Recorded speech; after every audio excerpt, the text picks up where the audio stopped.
Hey everyone, welcome to the show. So, if you've been watching for any length of time, you guys know I've been tracking the ghost candidate cases down in Florida for almost 3 years now. For those who aren't familiar, here's a quick summary. Republican operatives are accused of paying people to run for office, and they had these people pretend to be progressive Democrats. So they did this to siphon votes away from the real Democrats in the race. And it was pretty obvious that these weren't real candidates because they did zero campaigning. They refused to speak with the media. And what little funds they actually raised or said they raised, they came from very suspicious sources. All of their campaign mailers were funded by the same dark money groups. They were identical to each other. Well, one of the accused ghost candidates was just found guilty on 14 counts of campaign finance violations. I'm referring to 67-year-old Carlos Irrizarry. He was just convicted this week on charges of willful certification of false or incomplete campaign treasury report and false reporting or deliberate failure to include information. He was sentenced to only 180 days in jail, 90 days of probation, and 60 days, not 60 hours, but 60 days of community service. But the question of where his funding came from remains outstanding. We still don't know who gave this guy money for this campaign. And Irrizarry's campaign and case was a bit different from the other accused fake candidates. You guys might recall, Irrizarry was actually a registered Democrat. He wasn't a fake Democrat. He was supposedly a real Democrat. He actually held political office in the past. He was forced out of his position, though, after he was arrested and he was, there were allegations of spousal abuse. Well, out of the blue, he, seemingly at least, he announced his candidacy for a commissioner's seat. But there was already a Democrat in the race. And in fact, he was running against a woman who was his longtime friend, a woman named Jackie Espinoza. And according to Espinoza, she went and she confronted Irrizarry about his potential splitting of the vote and handing the election to the Republican in the race. And she claims that Irrizarry admitted to her he was doing this for the money.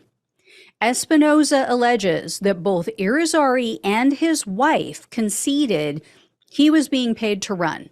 And Irrizarry said that he didn't know who these people were, but the, quote, white Republicans were behind this. They were the ones who were paying him. He was also one of the few accused fake candidates who did media appearances. Well, following a radio interview, he was, giving this interview to this host. They finish up the interview, and then he allegedly told the host of that show, yeah, I'm getting paid to do this. So you have multiple people saying the same thing, one of whom is a radio host who has no dog in the fight, who had no reason to make this up. And then there were irregularities in Irrizarry's campaign finances. When that was revealed, that's when an investigation ensued, and then ultimately charges were filed against him. Well, Espinoza also sued Irrizarry, but her case was tossed.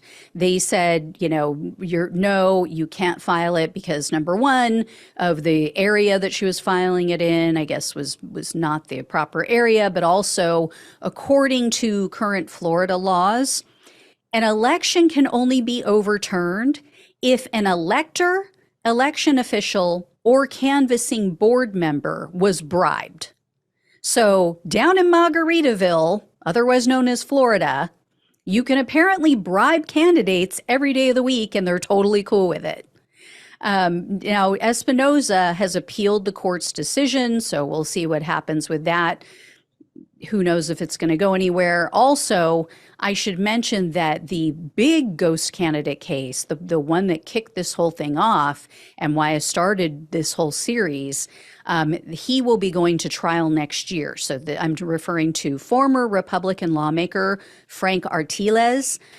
He is the defendant in that case, and he is accused of paying fake candidate Alex Rodriguez, not A-Rod, another Alex Rodriguez. Anyway, he's accused of paying Rodriguez over $40,000 to run as a spoiler candidate.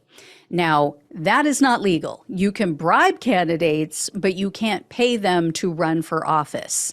And as you guys will probably remember, Rodriguez flipped on Artiles, and he'll be testifying against him at the trial. So that's going to begin on February 5th of 2024. Unbelievable that it has taken this long to handle all of this, but investigations continue. We'll see what happens. There was talk of Artiles being connected to other people higher up in the Republican Party, maybe even, Matt Gaetz and other people down there, other sitting members of the Florida House. So we'll see. Just a cesspool down there. All right. Love you all. Please like, please share, please subscribe, please donate if you can. Take care. Talk with you soon.